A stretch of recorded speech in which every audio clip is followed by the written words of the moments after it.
Well, Home Affairs Minister Leon Schreiber says technology is vital to securing South Africa's borders.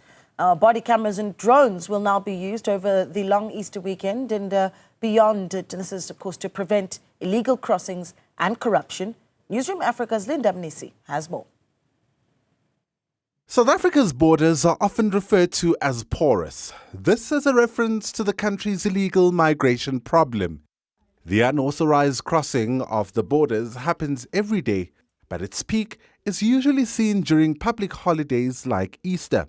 And that is why the Department of Home Affairs has introduced this smart technology of drones, body cameras and other surveillance equipment that will work at 4 different borders to intercept undocumented migrants.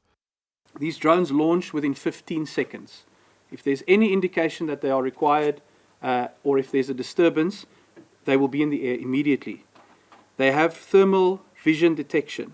So you cannot hide behind a tree, you cannot hide behind a bush. It will pick up your body heat and it will see you moving and trying to enter this country illegally.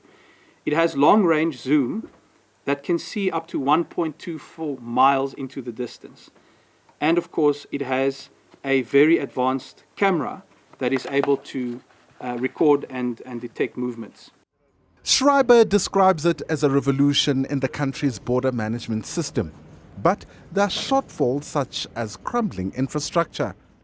There should be within the next few weeks an announcement on the redevelopment of the 6 biggest land ports of entry in South Africa, and they will be done through a public-private partnership. So that process is well advanced, and that too is going to be an enormous step forward for us. It will entail the physical reconstruction of those 6 busiest land ports. The peak in the number of travellers has necessitated the Border Management Authority to start preparations as early as February.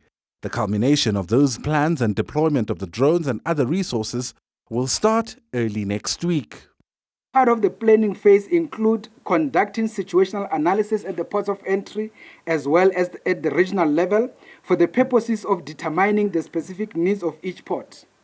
Working together with the Department of Public Works and Infrastructure, we continue to improve critical infrastructure at the selected port.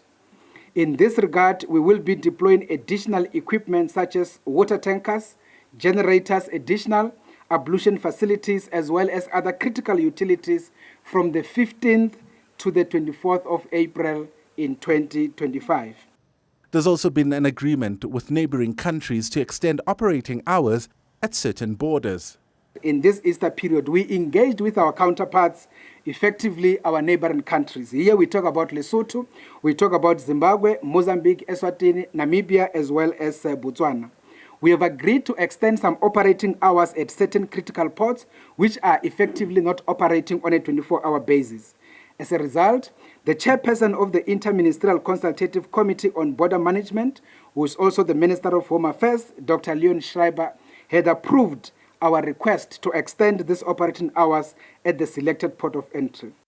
The Border Management Authority is expecting the number of travellers to exceed the 2024 figures.